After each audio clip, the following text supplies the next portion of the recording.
오늘 아침 오셔서 깜짝 놀라셨을 수도 있는데, 돌아오는 주일 사랑하는 이들과 함께하는 초청 예배를 위해서 이제 그걸 극단에서 와서 준비를 하고 있습니다.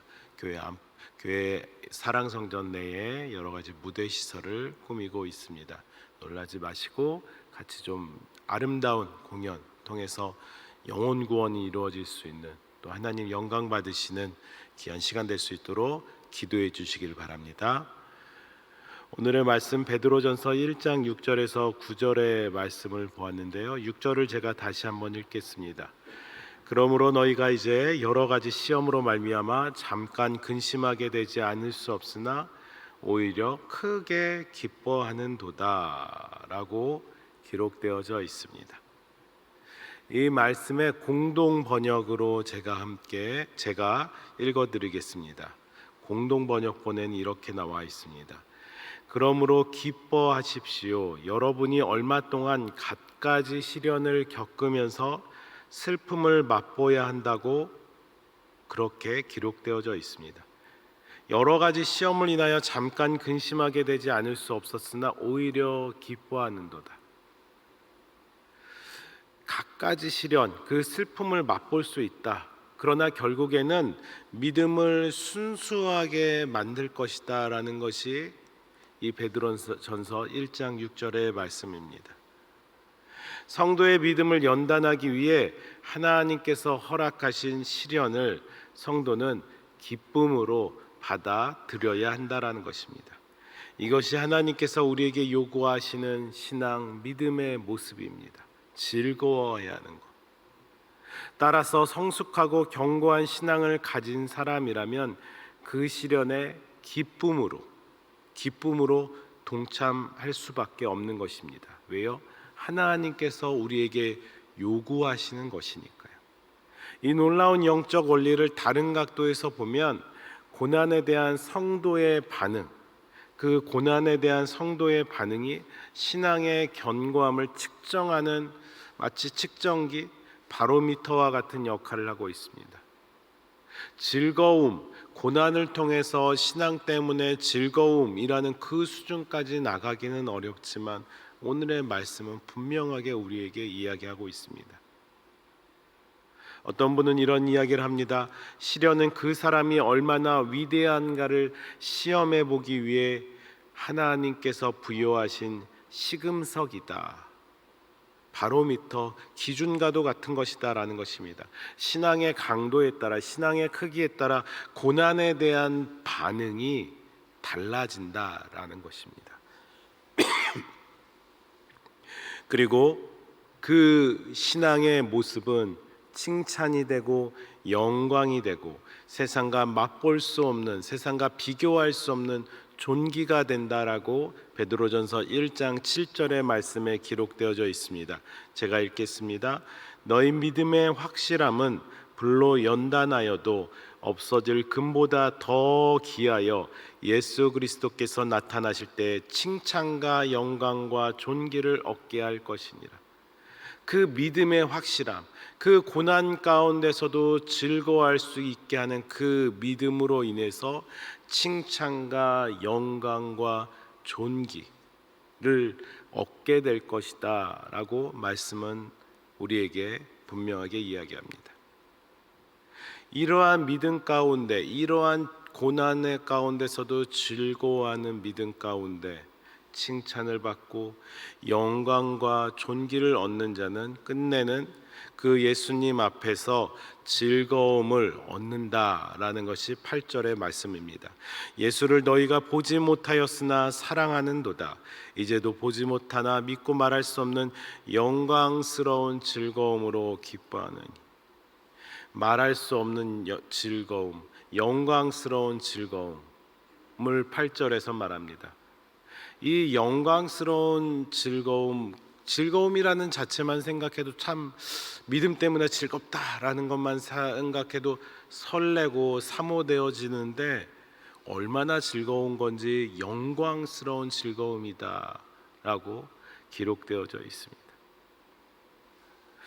말할 수 없는 영광, 그 영광스러운 그 즐거움은 무엇입니까? 바로 예수님께서 재림하실 때, 그때 예수님을 만나게 될 때 우리의 믿음 가운데서도 누리게 될 그 즐거움, 분명히 이제 우리의 눈 가운데 보여지는 그 예수 그리스도를 만남으로 인한 즐거움. 왜요? 예수님이 우리의 믿음의 주이시기 때문에, 예수님이 우리에게 믿음을 주시기 때문에, 믿음은 그분으로부터 받는 선물이기 때문에 그 예수님을 만난 날 분명히 즐거울 것입니다. 그러나 예수님을 만나지 못하더라도 믿음 가운데, 이 땅 가운데 살아가시는 저와 여러분 성도들에게 하나님께서는 그 믿음의 즐거움을 주신다라고 말씀하신 것입니다. 근데 오늘의 말씀 가운데 주목할 것은, 같이 함께 더 깊이 상고하고자 하는 것은 9절의 말씀입니다. 믿음의 결국 곧 영혼의 구원을 받음이라. 믿음의 결국 곧 영혼의 구원이라는 것이 연결이 되고 있습니다. 믿음에 대한 결과의 모습으로 말씀하고 있습니다. 3절부터 8절까지의 말씀을 정리하는 결론적인 말씀입니다. 고난이 있고 시련이 있고 즐거워야 되고, 나중에는 분명 칭찬과 영광을 얻게 되는 그 순간인데, 그 순간의 결론과 같이 믿음을 지킨 자들에게는 구원이 있다라고 오늘 말씀은 우리에게 강한 메시지를 주고 있습니다. 아무리 고통스럽고 힘들어도 믿는 자에게는 구원이, 믿지 않는 자에게는 영벌이 주어진다라는 것입니다. 근데 이 결론적인 진리를 계속 살펴보면요, 이 안에 아주 영적인 메시지가 있습니다. 곧 구원이 인생의 문제를 푸는 열쇠가 된다라는 것입니다. 구원이 우리의 삶 가운데 있는 풀리지 않는 일에 풀 수 있는 키포인트가 된다라는 것입니다. 여러분, 성도에게 임한 구원에는 어떤 성격이 있습니까? 우리에게 임하는 그 구원은 어떤 성격입니까? 과거와 현재와 미래라는 긴 시간적 흐름을 따라 생각해 보면 이렇습니다. 우리가 주 예수 그리스도를 믿어 입으로 시인하고 그를 영접함으로 어떤 일이 발생하였습니까? 이전과는 다른 새로운 피조물이 된다라고 성경은 분명히 말합니다. 죄중에 있던 모든 과거의 일을 청산하게 되었습니다.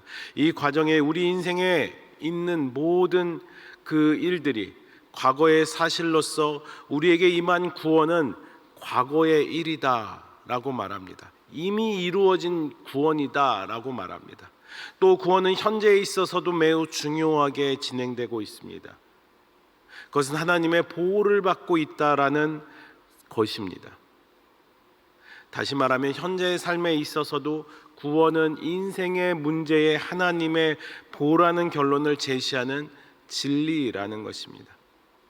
그리고 구원은 미래에 대한 열쇠입니다. 구원은 예수 그리스도의 재림 때에 완성되게 될 것입니다. 예수 그리스도의 재림 때에 최종적인 부활을 통해서 확실한 보장이 되어지는 것입니다. 우리의 구원은 과거적이며 또한 현재 진행형이며 또 미래적이다라는 것입니다. 그래서 이렇게 이야기할 수 있습니다. 모든 문제에 대해 확실한 답을 제시한다. 구원은 우리의 모든 문제에 대해서 확실한 답을 제시한다라는 것입니다. 오늘의 또 다른 본문 누가복음 8장에는 우리가 잘 아는 혈루증 앓는 여인이 등장합니다. 12해 동안 혈루증을 앓았다고 합니다. 이 여인은 불치병인 그 혈루증으로 인해서 당시에는 고칠 수가 없기에 많은 수단 방법을 가리지 않고 고치려고 애썼을 것입니다. 12해 동안 아마도 가지고 있었던 모든 재산을 탕진하였을 것입니다. 다 써버렸을 것입니다. 그리고 무엇보다 그 피를 흘린다라는 것 때문에 율법으로 인해서 신분이라든지, 무엇보다 주변에 불결한 여인이라는 낙인이 찍혀 있기에 절망스러운 삶을 살았을 것입니다. 누가복음 8장 가운데 나와져 있는 이 12해 동안 혈루증을 앓는 여인이 어느 날 소식을 듣게 됩니다. 예수 그리스도에 대한 소식입니다. 멀리서만 있었던 그 예수 그리스도가 자기의 동네, 자기의 근처에 지나간다라는 얘기를 듣게 됩니다. 그리고 그 여인은 너무나도 떨리는 마음 가운데 예수님이 이렇게 많은 이적을 하시며 무엇보다 말씀으로 사람들에게 위로하시며 그 구원으로 초대하시는 이야기를 듣고 조심스럽게 예수님 앞에 나갑니다. 마음이 콩닥콩닥 뛰지만 예수님의 옷자락이라도 잡으면은 나의 이 병이 나아질 것이다 라는 그 마음으로 예수님 앞에 점점 가까이 다가갑니다. 아마 많이 떨렸을 것입니다. 그러나 예수님의 그 옷자락을 만졌을 때 어떠한 일이 일어납니까? 그 몸의 병이 치료가 된 것입니다. 오늘의 날주의 본문 누가복음 8장 48절의 말씀 우리 같이 함께 읽겠습니다. 48절의 말씀입니다. 같이 읽겠습니다. 예수께서 이르시되 따라 내 믿음이 너를 구원하였으니 평안히 가라 하시더라. 그 여인이 치료된 것을 통해서 여인이 놀라고 있을 때 예수님께서 자신의 능력이 발휘된 것을 보시고서는 말씀하시는 것입니다. 놀라워하고 있고 그리고 그 가운데 어떻게 해야 될지 모르는 여인에게 말씀하십니다. 믿음이 너를 구원하였으니. 너 병이 치료되었다라는 게 포인트가 아니라 무엇입니까? 내 믿음이 너를 구원하였다. 믿음의 결국 영혼 구원을 받음이다라는 베드로전서의 말씀이 이루어진 것입니다. 그렇습니다. 믿음은 운명을 바꿔줍니다. 죽음이라는 것은 인간이 피할 수 없는 숙명입니다. 그러나 믿음은 그 숙명을 바꿔줍니다. 죽음이라는 강으로 가야 되는 그 절대적인 숙명이었는데 생명이라는 강으로 물꼬를 다시 만들어주는 것, 그것이 주 예수 그리스도를 믿음, 그리고 그것의 결국은 영혼 구원이다 라는 것입니다. 예수님 말씀하십니다. 너의 믿음이 너를 구원하였도다. 예수님께서는 생명의 능력과 구원의 축복으로 이 땅에 오셨으나 그 능력이 발휘하게 만든 것, 그 여인의 혈루증이 치료되게 된 것은 이 여인의 믿음, 이 여인의 믿음이라는 것입니다. 믿음의 결국은 영혼 구원이다라는 것을 분명하게 이 땅 가운데 말씀하셨습니다. 여러분들, 우리 모두 소망하고 있는 천국은 어떤 곳입니까? 요한계시록의 말씀처럼 황금길이 있고 수많은 보석, 혹시 그것 때문에 천국에 가기를 원하십니까? 황금길, 수많은 보석들이 있고 믿음에 함께하는 성도들이 있는 것, 물론 그것도 좋지만 천국은 하나님이 계신 곳인 줄 믿습니다. 하나님이 계신 곳이 천국입니다. 천국은 하나님이 계셔서 생명의 구원을 받아 영원히 살게 되는 것입니다. 그래서 하나님이 계심으로 완전한 곳입니다. 반대로 지옥은 어디입니까? 하나님이 안 계신 곳. 하나님이 안 계시기 때문에 도저히 영혼의 구원을 받을 수 없는 곳이 지옥입니다. 그렇다면 여러분들, 그 천국에 대한 소망, 그 영원 구원이라는 완전함을 위한 그 천국에 대한 소망으로 우리가 나갈 때 예수님을 믿음으로 나가시기 바랍니다. 진리 대신 예수님을 믿으시기 바랍니다. 천국에 있는 황금 어떤 보석이 아니라 믿음의 결국 하나님이 계셔서 완전하게 우리를 구원을 이루시는 그 날을 소망하며 나가시기 바랍니다. 오늘의 또 다른 날주의 본문 요나서 3장 2절과 3절의 말씀을 같이 함께 읽겠습니다. 요나서 3장 2절과 3절의 말씀입니다.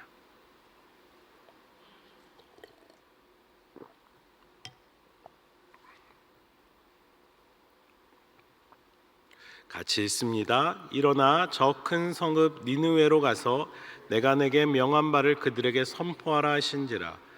요나가 여호와의 말씀대로 일어나서 니느웨로 가니라. 니느웨는 사흘 동안 걸을 만큼 하나님 앞에 큰 성읍이더라.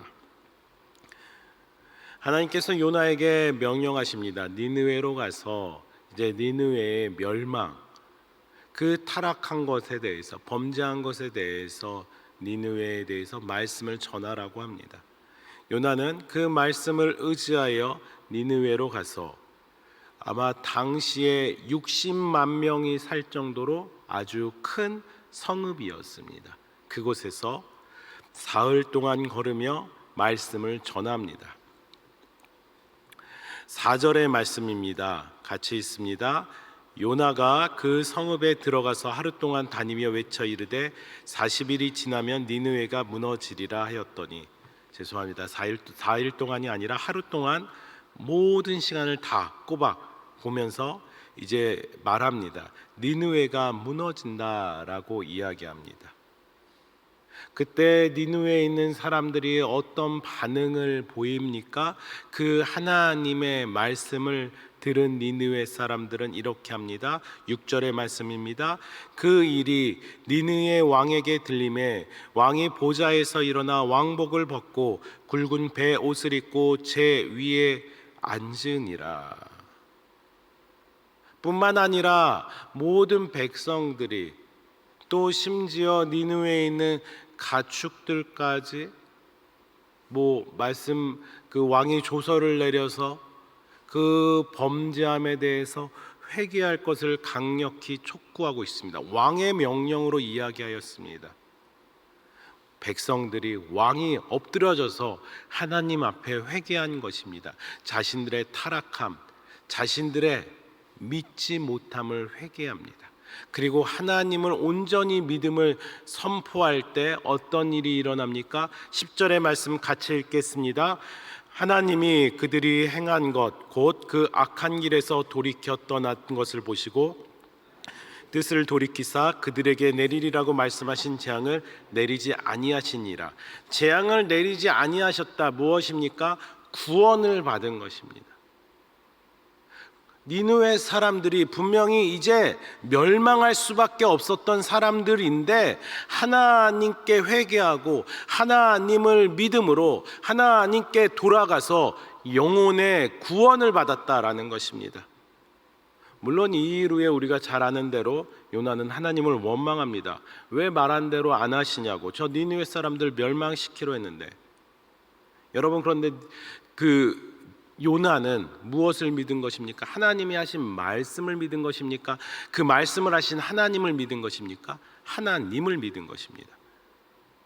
하나님을 믿음으로 그래서 선포한 것입니다. 하나님을 믿음. 그 믿음 가운데 영혼 구원이라는 놀라운 일이 요나서의 말씀 가운데 이루어집니다. 요나가 하나님을 믿어서 하나님의 말씀을 선포했습니다. 또한 니느웨 성 사람들이 벌을 내리실 분이 하나님, 그분께 돌이키자라고 회개하며 하나님을 믿은 것입니다. 그것에 대해서 돌이켜 하나님 앞에 나아갔을 때 오늘 우리가 처음 읽었었던 베드로전서 1장의 말씀처럼 믿음이 영혼 구원이라는 공식으로 그 결론을 맺고 있습니다. 여러분, 이것은 무엇입니까? 믿음의 결국 영혼 구원이라는 것은 나에게만 멈춰진 것이 아니라 공동체적으로 이 세상으로 계속 퍼져나갈 수 있다라는 것입니다. 믿음의 결국 영혼 구원은 나에게뿐만이 아니라 제한할 수 없으며 집단적으로 이루어진다라는 것입니다. 오늘의 날조의 말씀은 아니지만 사도 바울이 복음을 전하다가 감옥에 갇혔습니다. 감옥에 갇혔을 때 그 감옥 문이 열려지고 모든 죄수들이 도망갔지만 바울은 도망가지 않고 그곳에 남아 있었습니다. 그러자 간수장이 바울에게 와서 그 복음에 대한 말씀을 듣고 회심하고 돌이키게 되었을 때 사도 바울은 이렇게 얘기합니다. 우리가 너무나도 잘 아는 말씀, 사도행전 16장 31절의 말씀 제가 읽어드리겠습니다. 이르되 주 예수를 믿으라. 그리하면 너와 내 집이 구원을 받으리라. 믿음의 결국 영혼 구원은 나에게만 있는 구원이 아니라 우리의 가족, 우리의 직장, 우리의 친지, 이웃들, 또 우리가 살고 있는 이 하남, 미사, 강동, 강일 지역까지 충분히 아니 그 이상으로 이뤄낼 수 있다라는 것을 여러분들 분명히 말씀을 통해서 보시기 바랍니다. 사랑하는 이들과 함께하는 가족의 예배, 사랑하는 이들과 함께하는 이 예배 왜 가능하신 것입니까? 하나님의 말씀 때문인 줄 믿습니다.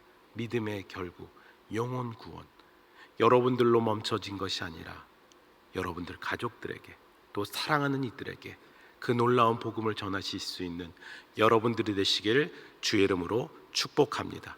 같이 함께 이 시간 주기도문으로 기도하며 나아갈 때 우리 오늘도 이 아름다운 공연을 위해서 준비하는 팀을 위해서 기도해 주시기 바랍니다. 전문 극단 팀입니다. 지금도 현재 압구정에 있는 극장에서 공연을 하고 있습니다. 특별한 시간을 내어서 이 시간에 저희 교회에서 방문해서 아름다운 공연을 합니다. 준비하며 나갈 때 안전사고 일어나지 않게 또 강건하게 잘 준비되어질 수 있게 극단을 위해서 기도해 주시고요. 또 그 아름다운 시간이 되어질 수 있도록 사랑하는 이들에게 복음을 전할 수 있는 우리 성도들이 될 수 있도록 기도해 주시기 바랍니다. 오늘 저녁에는 금요 기도회가 있습니다. 금요 기도회 사랑하는 이들을 위한 그 예배를 위한 기도회가 진행됩니다. 성도님들 오셔서 또 함께 기도해 주시기 바랍니다. 주기도문으로 고백하시겠습니다. 하늘에 계신 우리 아버지여, 이름이 거룩히 여김을 받으시오며 나라의 임하옵시며 뜻이 하늘에서 이룬 것 같이 땅에서 또 이루어지이다. 오늘날 우리에게 일용할 양식을 주옵시고 우리가 우리에게 죄 지은 자를 사하여 준 것 같이 우리 죄를 사하여 주옵시고 우리를 시험에 들게 하지 마옵시고 대개 나라와 권세와 영광이 아버지께 영원히 있사옵나이다. 아멘.